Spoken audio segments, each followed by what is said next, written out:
So, first of all, would you like to introduce yourself? Tell us your role. hmm So my name's Nick Carter. I'm the Director of Growth and Regeneration at Peterborough City Council. Obviously, we have the document there as well. Regeneration over the next few years in Peterborough. What sort of things can we look forward to? Well, a continuation to a certain extent of what's been going on before in terms of the university development. So we'll be looking to do phase 4 of the university. And Peterborough was identified as an area that was a black spot for higher education. The intervention of the university has been massive for this area. I think it was questionable if there was the aspiration of younger people in Peterborough in terms of higher education, and certainly that's been proved to be wrong, because we've had I think 47% of applicants last year to the university were from PE postcodes, and this year it's standing at 53%. So there's certainly aspiration with young people in terms of the university. It's a massive intervention. It also gives us an opportunity to cluster an R&D intervention around the university as well. So when I talk about R&D, we're talking about research and development. We've developed an outline business case for research and development into hydrogen fuel technology. Part of that process has been to put the business case together and then to lobby central government for the funds. But also we're working with some significant partners. So we're working with ARU, obviously the university, and TWI, who run some of the Cambridge Science Park already. TWI have very, very good links with some of the fuel companies. So already we have interest from Rolls-Royce, BP, Chevron and Centrica in hydrogen fuel technology research and development. And ARU are very keen for that to continue. What that looks like in terms of the physical form is it would be a building with research and development equipment within it and some offices that stands around our university. And the outcome of that would be that other businesses, in terms of their supply chain, would start to cluster around that area as well. So that's a huge intervention for us. We also have 50 million or 48 million, which we've topped up to 49.5 million pounds for a new station quarter. So we'll be redeveloping our station quarter. And that's a massive intervention, because at the moment, all of the entries into the city are pretty unattractive. And that sets a tone for anybody that comes here, whether they're visiting or wanting to invest.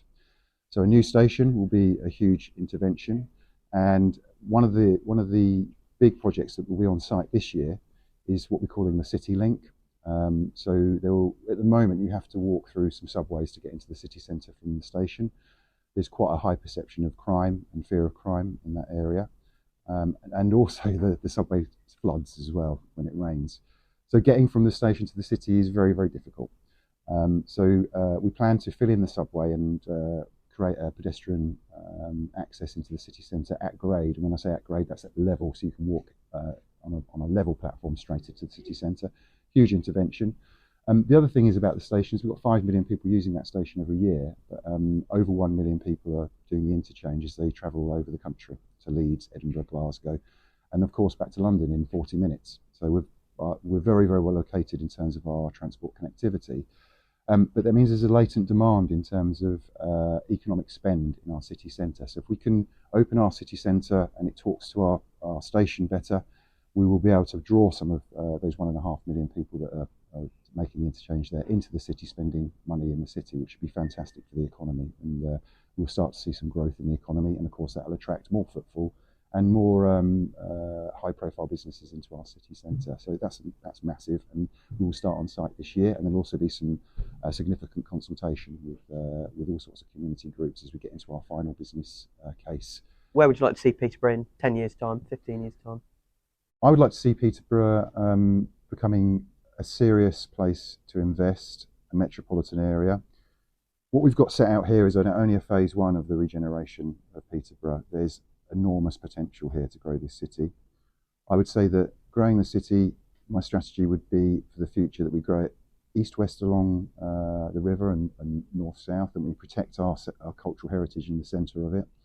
And I'd like to see the city grow, become more aspirational, and certainly much more ambitious than when I arrived here, because I think that's another thing that we've been lacking in Peterborough, is the ambition. It is possible for Peterborough to become a serious contender in the national economy, and a very, very attractive place to come and live, set down your roots, have a family, and for your family then to go through university here, to settle and have families here as well for generations to come. So that's what I would like to see happen in Peterborough.